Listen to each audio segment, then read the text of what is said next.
आज की कहानी कानपुर के नौबस्ता की है। यहाँ एक पति अपनी पत्नी की हत्या कर देता है और उसके बाद थाने पहुंच जाता है और पुलिस वालों से बोलता है, साहब मुझे फांसी दे दो। अवैध संबंधों के शक में पति ने पत्नी की उसी के मायके में नृशंस हत्या कर दिया। हत्या के बाद वो आदमी नौबस्ता थाने पहुंचा। उसके कपड़े और हाथ खून से सने देख पुलिसकर्मियों के भी होश उड़ गए। उस आदमी ने कहा कि साहब हमने बीवी को मार डाला है। कई बार समझाने के बाद भी वह बाज नहीं आई, इसलिए हमने उसे दुनिया से रुखसत कर दिया है। अब हमें फांसी दे दो साहब। एक लड़का एक लड़की को बेइंतहा प्यार करता है, उससे लव मैरिज करता है। उसके बाद ऐसा क्या होता है कि उसे अपनी बीवी को मारना पड़ता है? आइए जानते हैं इस वीडियो में सब कुछ विस्तार से। नमस्कार मेरे प्यारे भाइयों और बहनों, मैं विवेक कुमार। क्राइम की कहानी के नए एपिसोड में आप सभी लोगों का हार्दिक स्वागत है। कहानी में आगे बढ़ने से पहले कृपया क्राइम की कहानी चैनल को सब्सक्राइब कर बेल आइकन जरूर दबा लें ताकि मेरे हर वीडियो का नोटिफिकेशन आपको मिलता रहे। तो चलिए आज की कहानी शुरू करते हैं। 1 फरवरी 2019 की बात है। शाम के 5 बजे थे। कानपुर के थाना नौबस्ता के कार्यवाहक एसओ रविशंकर पांडे अपने ऑफिस में बैठे थे। तभी एक आदमी ने दरवाजे का पर्दा हटाकर उनके ऑफिस में प्रवेश किया। एसओ रविशंकर पांडे ने नजर उठाकर उस आदमी की तरफ देखा तो उसके चेहरे पर हड़बड़ाहट और भय साफ दिख रहा था। उन्होंने उसे अंदर आने का इशारा किया। वह आदमी उनके सामने जाकर हाथ जोड़कर बोला, साहब मैंने एक बड़ा गुनाह कर दिया है। इतना सुनते ही एसओ उसकी तरफ गौर से देखते हुए बोले, तुमने क्या कर दिया और तुम कौन से गांव से आए हो? साहब मेरा नाम अबू फैजल है और मैं ईदगाह मछरिया में रहता हूँ। मेरी ससुराल भी राजीव नगर मछरिया में है। मैं अपनी ससुराल आया हुआ था। यहीं पर मैंने अपनी बीवी को मार डाला है और उसकी लाश घर में पड़ी है। काफी दिन से मैं तिल तिल कर मर रहा था, मगर आज मेरा दिमाग खराब हो गया और मैंने पत्नी रुखसार को मार डाला। साहब मुझे गिरफ्तार कर लीजिए। एसओ रविशंकर पांडे ने बड़े गौर से अबू फैजल को देखा, फिर सिपाहियों को बुलाकर अबू फैजल को हिरासत में लेने के आदेश दिए। इसके बाद एसएसपी अनंत देव तिवारी, एसपी साउथ रवीना त्यागी तथा सीओ आर के चतुर्वेदी को जानकारी देकर वह आवश्यक पुलिस बल के साथ आरोपी अबू फैजल को लेकर घटनास्थल की तरफ रवाना हो गए। जब वह घटनास्थल पर पहुंचे तो उस समय घर में कोहराम मचा था। कमरे के अंदर फर्श पर रुखसार का शव पड़ा था। उसके जिस्म से निकला खून उसके चारों ओर फैला हुआ था। लाश के पास सिलवट्टे का पत्थर भी पड़ा हुआ था, उस पर भी खून लगा था। लाश के पास मृतका की मां शमशाद बेगम व बहनें बिलख बिलख कर रो रही थीं। गांव की और भी तमाम औरतें व आदमी वहां जमा थे। रविशंकर पांडे ने मृतका की मां शमशाद बेगम को सांत्वना दिया, फिर शव से अलग ले जाकर उससे पूछताछ किया। शमशाद बेगम ने बताया कि आज उसकी छोटी बेटी की तबीयत खराब थी। वह उसे लेकर डॉक्टर के पास गई थी। दवा लेकर वापस आई तो घर का दरवाजा अंदर से बंद मिला। दरवाजा खटखटाया तो बेटी रुखसार ने दरवाजा नहीं खोला। दरवाजा पीटने व चीखने पर पड़ोस के लोग भी आ गए। फिर से दरवाजा पीटना शुरू किया तो दामाद अबू फैजल ने दरवाजा खोला और फिर बोला, मैंने रुखसार को मार डाला है, अब तुम मुझे भी मार डालो। कहते हुए वह तेजी से भाग गया। उसके बाद जब मैं घर के अंदर गई तो कमरे में रुखसार मरी पड़ी थी। अबू फैजल ने उसे मार डाला था। पुलिस ने घटनास्थल की जरूरी कार्रवाई पूरी करके लाश पोस्टमार्टम के लिए जिला अस्पताल भेज दिया। चूंकि अबू फैजल बीवी की हत्या का जुर्म कबूल कर चुका था, इसलिए पुलिस ने मृतका की मां शमशाद बेगम की तरफ से इंडियन पनल कोड की धारा 302 के तहत अबू फैजल के खिलाफ रिपोर्ट दर्ज कर लिया। अबू फैजल से पूछताछ करने के बाद रुखसार की हत्या की जो कहानी सामने आई वह अवैध संबंधों पर रची बसी निकली। उत्तर प्रदेश के कानपुर महानगर के नौबस्ता थाने के अंतर्गत एक बड़ी आबादी वाला क्षेत्र मछरिया पड़ता है। इसी मछरिया क्षेत्र के राजीव नगर मोहल्ले में शमशाद बेगम नफीस के मकान में किराए पर रहती थी। नफीस बाबूपुरवा में रहता था। शमशाद बेगम के शौहर अब्दुल हामिद का इंतकाल हो चुका था। शमशाद बेगम की 3 बेटियां और एक बेटा था। वह एक मेहनतकश महिला थी। पति के गुजर जाने के बाद वह किसी प्रकार अपने परिवार का पालन पोषण करती थी। वह अपनी बड़ी बेटी की शादी कर चुकी थी। मझली बेटी रुखसार जब जवान हुई तो उसकी शादी की चिंता होने लगी। रुखसार खूबसूरत थी। वह बन ठन कर जब घर से निकलती तो तमाम लड़के उस पर डोरे डालने की कोशिश में लगे रहते थे, लेकिन वह किसी को लिफ्ट नहीं देती थी। उसके इन्हीं चाहने वालों में एक था अबू फैजल। रुखसार और अबू फैजल मदरसे में 8वीं कक्षा तक साथ पढ़े थे। अबू फैजल मछरिया नौबस्ता में ईदगाह के पास रहता था। उसके 2 अन्य भाई भी थे जो उससे अलग अपनी घर गृहस्थी बसाकर रह रहे थे। अबू फैजल जाजमऊ स्थित एक जूता फैक्ट्री में नौकरी करता था। वह अच्छा कमाता था और ठाट बाट से रहता था। अबू फैजल जब काम पर जाता तो रुखसार के घर के सामने से गुजरता था। तब अक्सर दोनों की आंखें चार हो जाती थीं। हकीकत यह थी कि वह रुखसार को चाहता था। वह उसके दिल में समा चुकी थी। रात दिन वह उसी के ख्वाब देखता रहता था। रुखसार भी कोई नादान बच्ची नहीं थी। वह भी उसकी आंखों की भाषा अच्छी तरह समझती थी, लेकिन शर्मो हया की दीवार तोड़ने का वह साहस नहीं कर पाती थी। एक दिन रुखसार नौबस्ता बाजार जा रही थी, तभी अबू फैजल उसे रास्ते में मिल गया। उसने एकांत देखकर अनायास ही रुखसार का हाथ थाम लिया और बोला, रुखसार, मैं तुमसे एक बात कहना चाहता था, लेकिन कहने की हिम्मत नहीं हो रही थी। रुखसार उसकी बातों का मतलब समझ तो गई थी, लेकिन वह अनभिज्ञ होते हुए बोली, बताओ क्या कहना चाहते थे।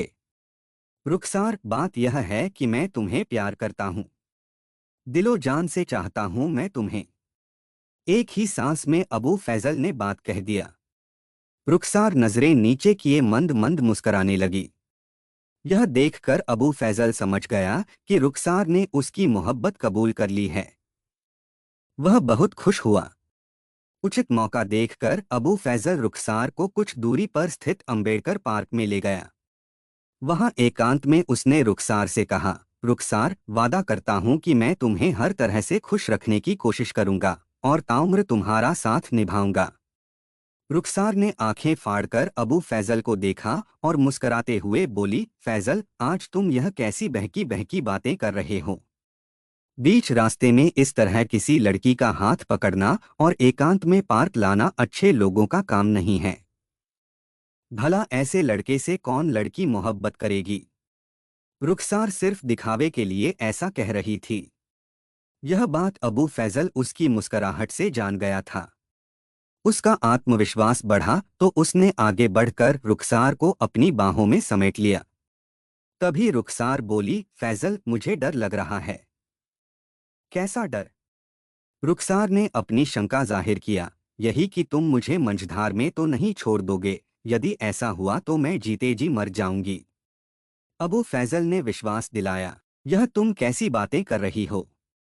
मैं तुमसे वादा करता हूं कि मरते दम तक तुम्हारा साथ नहीं छोड़ूंगा। मुझे तुमसे यही उम्मीद थी, फैजल। कहकर रुखसार उसके सीने से लिपट गई। इसके बाद रुखसार और अबू फैजल का प्यार दिन दूना रात चौगुना बढ़ने लगा।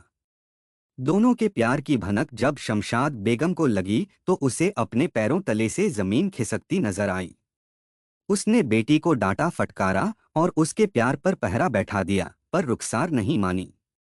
उसने घर वालों से बगावत कर दी और एक रोज घर से भागकर अपने प्रेमी अबू फैजल से लव मैरिज कर लिया। उसके बाद वह फैजल के साथ ईदगाह मछरिया वाले घर में रहने लगी। कुछ समय बाद शमशाद बेगम ने भी यह रिश्ता मंजूर कर लिया। रुखसार और अबू फैजल के दिन मजे से बीतने लगे। अबू फैजल बीवी की हर ख्वाहिश पूरी करता था। जिस दिन उसकी फैक्ट्री में छुट्टी होती, वह उसे घुमाने के लिए शहर में ले जाता था। उस दिन वह किसी रेस्तरां में खाना खाते थे। इस तरह हंसी खुशी से रहते हुए 3 साल कब बीत गए, उन्हें पता ही नहीं चला। इस दौरान उसने एक बेटे को जन्म दिया, जिसका नाम रिजवान रखा। बेटे के जन्म के बाद घर में खुशियां और बढ़ गईं। इसके बाद रुखसार ने अपनी अम्मी से फोन पर बात करनी शुरू कर दिया। तब शमशाद बेगम ने भी उसे माफ कर दिया। फिर रुखसार ने अपने मायके जाना भी शुरू कर दिया था। रिजवान के जन्म के बाद घर का खर्च बढ़ा तो अबू फैजल पहले से अधिक मेहनत करने लगा। वह जूता फैक्ट्री में ओवरटाइम करने लगा था। ज्यादा कमाई के लिए अब उसका ज्यादातर समय फैक्ट्री में बीतता था। वह पत्नी को पहले की तरह दिलो जान से चाहता था, मगर पहले की तरह वह उसके लिए समय नहीं निकाल पा रहा था। इस कमी को रुखसार महसूस करती थी। रुखसार खुद तो ज्यादा पढ़ी लिखी नहीं थी, लेकिन वह अपने बेटे रिजवान को अच्छी तालीम दिलाना चाहती थी। इसी मकसद से उसने बेटे का दाखिला एक कॉन्वेंट स्कूल में करा दिया था। यद्यपि अबू फैजल अपनी कमजोर आर्थिक स्थिति के चलते बेटे का दाखिला मदरसे में कराना चाहता था, लेकिन बीवी के आगे उसकी एक नहीं चली। दाखिले को लेकर मियां बीवी में कुछ बहस भी हुई थी। गृहस्थी का खर्च, मकान का किराया और बच्चे की पढ़ाई का खर्च बढ़ा तो अबू फैजल की आर्थिक स्थिति खराब हो गई। इसका परिणाम यह हुआ कि मियां बीवी में झगड़ा शुरू हो गया। रुखसार शौहर पर दबाव डालने लगी कि वह कमाई का जरिया बढ़ाए, लेकिन अबू फैजल की समझ में नहीं आ रहा था कि वह आमदनी कैसे बढ़ाए। उन्हीं दिनों अबू फैजल की मुलाकात मोहम्मद आलम से हुई। वह भी जूता फैक्ट्री में कारीगर था और उसी के साथ काम करता था, लेकिन उसने नौकरी छोड़ दी थी और काठमांडू चला गया था। वहां भी वह जूता फैक्ट्री में काम करता था और अच्छा पैसा कमा रहा था। अबू फैजल ने उससे अपनी आर्थिक स्थिति का रोना रोया तो मोहम्मद आलम ने उसे सलाह दिया कि वह भी उसके साथ काठमांडू चले। दोनों मिलकर वहां अच्छा पैसा कमाएंगे। इस बारे में अबू फैजल ने अपनी बीवी से विचार विमर्श किया। रुखसार ने पहले तो नानुकुर की, लेकिन बाद में इजाजत दे दिया। इसके बाद अबू फैजल दोस्त के साथ काठमांडू चला गया। इसके बाद वह हर माह रुखसार को पैसा भेज देता। इस पैसे से रुखसार घर का खर्च चलाती थी। अबू फैजल रुखसार को बहुत चाहता था, अतः हर दूसरे तीसरे रोज वह मोबाइल से उससे बातचीत कर लेता था।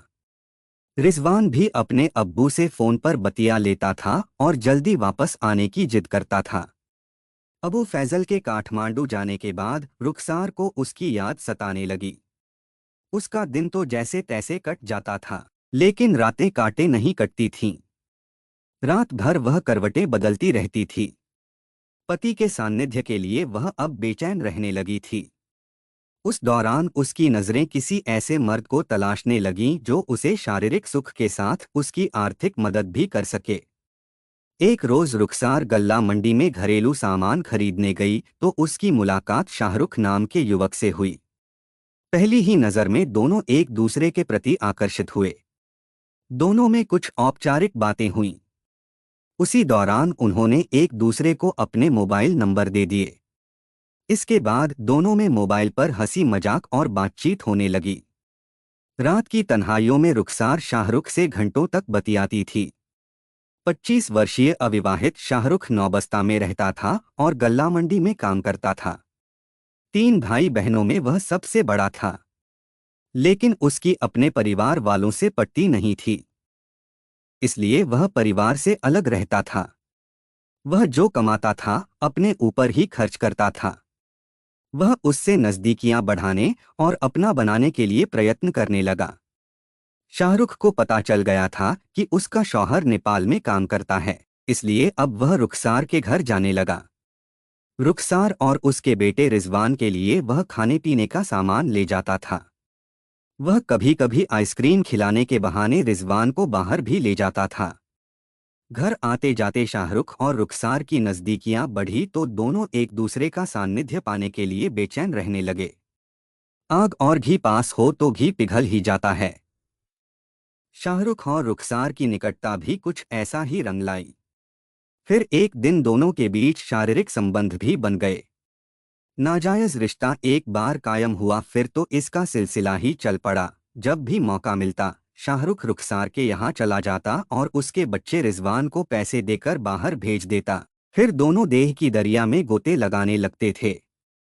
कभी कभी शाहरुख रुखसार को अपने कमरे पर भी ले जाता था।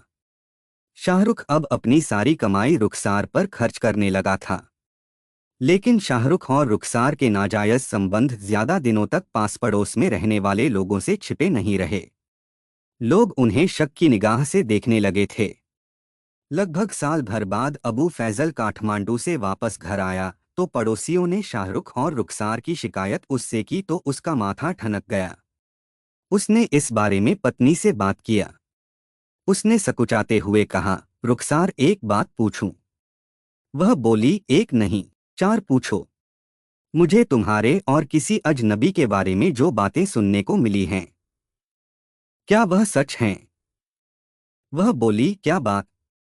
यही कि तुम्हारे किसी शख्स के साथ नाजायज संबंध हैं। रुखसार बोली, कहने वालों के मुंह में कीड़े पड़े। मैं बताती हूं कि वह शख्स शाहरुख है। वह नौबस्ता में रहता है। बाजार में उससे मुलाकात हुई थी। शाहरुख हमारी मदद करता है, अपने रिजवान को प्यार करता है और बुरी नजर रखने वालों से हमें बचाता है। इसलिए लोग हमसे जलते हैं और वे तुम्हारे कान भर रहे हैं। अबू फैजल ने उस समय सहज ही अपनी बीवी पर भरोसा कर लिया, लेकिन उसके मन में शक का कीड़ा रह जरूर गया था। इस शक की वजह से उसने दोबारा काठमांडू जाने का विचार त्याग दिया और जांजमऊ की उसी जूता फैक्ट्री में फिर से काम करने लगा जिसमें पहले करता था। पति के नेपाल नहीं जाने पर रुखसार भी सतर्क हो गई और उसने अपने प्रेमी शाहरुख को भी सतर्क कर दिया। अब दोनों सतर्कता के साथ मिलते थे। लेकिन होशियारी के बावजूद एक रोज अबू फैजल ने अपने ही घर में शाहरुख और रुखसार को आपत्तिजनक स्थिति में पकड़ लिया। उस रोज शाहरुख तो भाग गया, लेकिन रुखसार भागकर कहाँ जाती। अबू फैजल ने उसकी जमकर पिटाई किया। रंगे हाथ पकड़े जाने के बावजूद रुखसार ने माफी नहीं मांगी, बल्कि उसने घर में कलह करनी शुरू कर दिया। वह चीख चीख कर उससे बात कर रही थी। कलह से परेशान अबू फैजल ने रुखसार को समझाया और शाहरुख से संबंध तोड़ने की सलाह दिया। उस समय तो रुखसार चुप हो गई। अबू फैजल ने सोचा कि पत्नी ने उसकी बात मान ली है, लेकिन उसने बाद में प्रेमी से मिलना जारी रखा। अबू फैजल अपने स्तर से पत्नी को सही राह पर लाने में सफल नहीं हुआ। तब उसने सास को सारी बातें बताकर मदद मांगी। सास शमशाद बेगम ने भी हर तरह से रुखसार को समझाया, मगर जिस राह पर वह चल पड़ी थी उससे कदम पीछे खींचने को वह तैयार नहीं थी। रुखसार की हठधर्मी और मनमानी के चलते अबू फैजल से उसके मतभेद बढ़ते गए। फिर घर में झगड़े भी शुरू हो गए। रोज रोज के झगड़े से तंग आकर एक दिन रुखसार ने शौहर का घर छोड़ दिया और मायके जाकर रहने लगी। यह 20 जनवरी 2019 की बात है। 29 जनवरी 2019 को अबू फैजल ससुराल पहुंचा तो उसे पता चला कि रुखसार अपने प्रेमी शाहरुख के साथ यहां से भाग गई है। अबू फैजल अपनी सास और साले के साथ रुखसार को खोजने लगा। वह उसे ढूंढते हुए गल्ला मंडी स्थित शाहरुख के घर पहुंचे। रुखसार वहां शाहरुख के साथ मौजूद थी। शमशाद बेगम बेटी को समझा बुझाकर घर ले आई। अबू फैजल गुस्से से लाल था। वह रुखसार पर हाथ उठाता, उसके पहले ही सास ने उसे रोक दिया। अबू फैजल पत्नी को अपने साथ घर ले जाना चाहता था, लेकिन रुखसार जाने को राजी नहीं हुई। 1 फरवरी 2019 की सुबह करीब 8 बजे अबू फैजल अपनी फैक्ट्री चला गया। उस रोज शमशाद बेगम की छोटी बेटी की तबीयत कुछ खराब थी, अतः दोपहर बाद वह बेटी को लेकर दवा लेने चली गई। उधर अबू फैजल फैक्ट्री गया जरूर, लेकिन उसका मन काम में नहीं लगा और लंच के बाद वह घर की ओर निकल पड़ा। शाम लगभग 3 बजे अबू फैजल ससुराल पहुंचा। उस समय घर पर उसकी बीवी रुखसार व बेटा रिजवान था। उसने रिजवान को 10 रुपए दिए और घर के बाहर भेजकर दरवाजा भीतर से बंद कर दिया। रुखसार घर में सजी सवरी बैठी थी। अबू फैजल को शक हुआ तो वह गुस्से से ताना कसते हुए बोला, सज सवर कर क्या अपने यार से मिलने जा रही हो? रुखसार भी गुस्से से बोली, हाँ जा रही हूँ। रोज जाऊंगी, तुमसे देखते बने तो देखो वरना आंखें फोड़ लो। बदचलन बदजात, एक तो चोरी ऊपर से सीना चोरी। कहते हुए अबू फैजल पत्नी को पीटने लगा। इसी दौरान उसकी नज़र सामने रखे सिलबट्टे पर पड़ी। लपक कर उसने सिल का पत्थर उठाया और रुखसार के सिर और चेहरे पर वार करने लगा। दर्द से रुखसार चीखने चिल्लाने लगी। इसी समय शमशाद बेगम बेटी शबनम के साथ दवा लेकर वापस घर आ गई। उसने घर का दरवाज़ा बंद पाया और अंदर से चीख सुनी तो उसने दरवाज़ा पीटना शुरू कर दिया। अबू फैजल ने दरवाजे पर दस्तक तो सुनी, लेकिन उसके हाथ थमे नहीं। उसके हाथ तभी थमे जब रुखसार खून से लथपथ होकर जमीन पर पसर गई और उसकी सांसें थम गईं। रुखसार के सिर की हड्डी टूट गई थी और उसकी मौके पर ही मौत हो गई थी। बीवी की हत्या करने के बाद अबू फैजल ने खून सना पत्थर शव के पास फेंका और दरवाजा खोला। सामने सास को देखकर वह बोला, मैंने तुम्हारी बेटी को मार डाला है, अब तुम चाहो तो मुझे भी मार डालो। कहते हुए वह तेजी से भाग गया और थाने पहुंच गया। थाने पहुंचकर कार्यवाहक एसओ रविशंकर पांडे को उसने सारी बात बता दिया। हत्यारोपी अबू फैजल से पूछताछ करने के बाद पुलिस ने 2 फरवरी 2019 को उसे कानपुर कोर्ट में रिमांड मैजिस्ट्रेट के समक्ष पेश किया, जहां से उसे जिला कारागार भेज दिया गया। कहानी लिखे जाने तक उसकी जमानत स्वीकृत नहीं हुई थी। मासूम रिजवान अपनी नानी शमशाद बेगम के संरक्षण में था। आज की कहानी बस यही तक। अब बारी कमेंट पढ़ने की है। मीरा राय मैम ने कमेंट किया है, ऐसी बेशर्म को क्या ही कहना, कोई अल्फाज ही नहीं। मैम आपके सपोर्ट और प्यार के लिए दिल से धन्यवाद। कुसुम बिष्ट जी ने कमेंट किया है, बहुत अच्छी कहानियां सुनाते हो, आपकी आवाज़ बहुत अच्छी है, रोज सुनती हूँ, मैं चंडीगढ़ से हूँ। मैम आपके सपोर्ट और प्यार के लिए दिल से धन्यवाद। कल्पना लिंबू जी ने कमेंट किया है, मैम आपके सपोर्ट और प्यार के लिए दिल से धन्यवाद। अमृति यादव जी ने कमेंट किया है, कैसे कैसे लोग हैं इस धरती पे, nice love from Nepal Kathmandu. Ma'am आपके सपोर्ट और प्यार के लिए दिल से धन्यवाद। आलिया जी ने कमेंट किया है, ना लालच करो ना गलत हो, very nice video, God bless you always. Alia ma'am आपके सपोर्ट और प्यार के लिए दिल से धन्यवाद। रंजीत अठवाल जी ने कमेंट किया है, सर आपके सपोर्ट और प्यार के लिए दिल से धन्यवाद। असदुल्लाह लघारी जी ने कमेंट किया है, love from Karachi Pakistan. Sir आपके सपोर्ट और प्यार के लिए दिल से धन्यवाद। सनी भंडारी जी ने कमेंट किया है, ग्रेट एक्सप्लेन सर।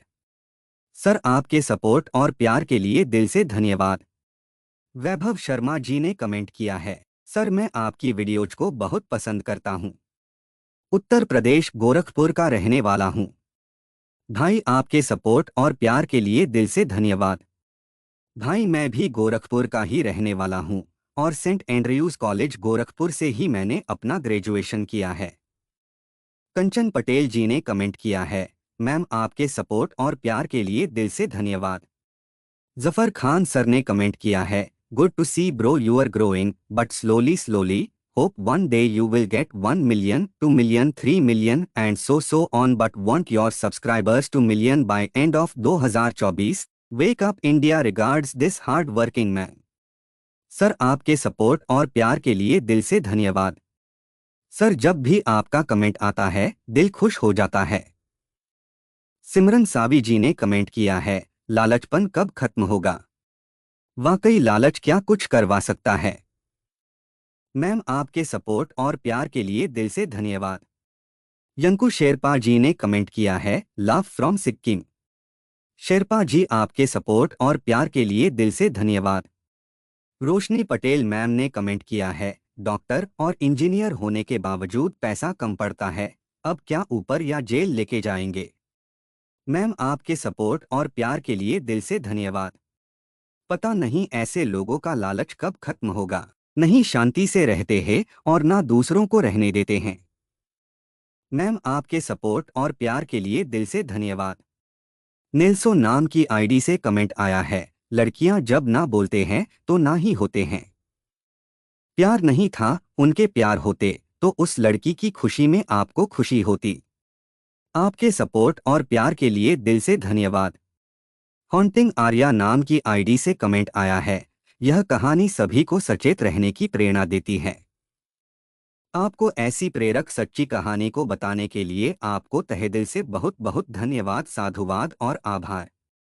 आपके सपोर्ट और प्यार के लिए दिल से धन्यवाद। राहुल जयकर जी ने कमेंट किया है, सर आपके सपोर्ट और प्यार के लिए दिल से धन्यवाद। डोमा शेरपा जी ने कमेंट किया है, sir thanking you for very interesting crime story. Sherpa ji आपके सपोर्ट और प्यार के लिए दिल से धन्यवाद। रवि जी ने कमेंट किया है, वेरी नाइस कहानी sir ji and very nice आपकी कहानी सुनाने की आवाज़ and style sir ji. Sir आपके सपोर्ट और प्यार के लिए दिल से धन्यवाद। सर आपके 2-3 कमेंट और हैं जो बहुत लंबे हैं, उनको तो मैं पढ़ नहीं पाऊंगा, लेकिन आपके कमेंट के लिए एक बार फिर से धन्यवाद। सनी भंडारी जी ने कमेंट किया है, लालच आदमी के सोच पर पट्टी बांध देता है। सर आपके सपोर्ट और प्यार के लिए दिल से धन्यवाद। मोहम्मद यासीन जी ने कमेंट किया है, आप मेरा नाम नहीं लेते। सर आपके सपोर्ट और प्यार के लिए दिल से धन्यवाद। गुरजोत सिंह जी ने कमेंट किया है, वेरी नाइस जी। सर आपके सपोर्ट और प्यार के लिए दिल से धन्यवाद। पूजा बोहरा जी ने कमेंट किया है, क्या कह सकते हैं मैम, आपके सपोर्ट और प्यार के लिए दिल से धन्यवाद। माला कुमारी राय जी ने कमेंट किया है, मैम आपके सपोर्ट और प्यार के लिए दिल से धन्यवाद। आलोक सर ने कमेंट किया है, सर आपके सपोर्ट और प्यार के लिए दिल से धन्यवाद। मेरे कुछ भाई और बहन ऐसे भी हैं जो डेली के लिसनर हैं, हर वीडियो को देखते हैं और कमेंट करते हैं, जैसे रकीब सर, रोशन दलवई सर, आरती चौहान जी, सरिता राय जी, नादिया उम्बर लोदी जी, महेश रस्तोगी जी और सभी भाई बहनों को शुक्रिया जो मेरे वीडियो को लाइक, शेयर और कमेंट करते हैं। आप लोग ऐसे ही अपना प्यार बनाए रखिए। मैं आप लोगों के लिए रोज नए वीडियो लाता रहूंगा। कहानी को लास्ट तक सुनने के लिए आपका धन्यवाद। इस कहानी के बारे में अपनी राय कमेंट करके ज़रूर बताइएगा और ऐसी ही अपराध की सच्ची कहानियों के लिए हमारे चैनल क्राइम की कहानी को सब्सक्राइब कर लीजिए। कहानी को लाइक और शेयर ज़रूर करें। धन्यवाद।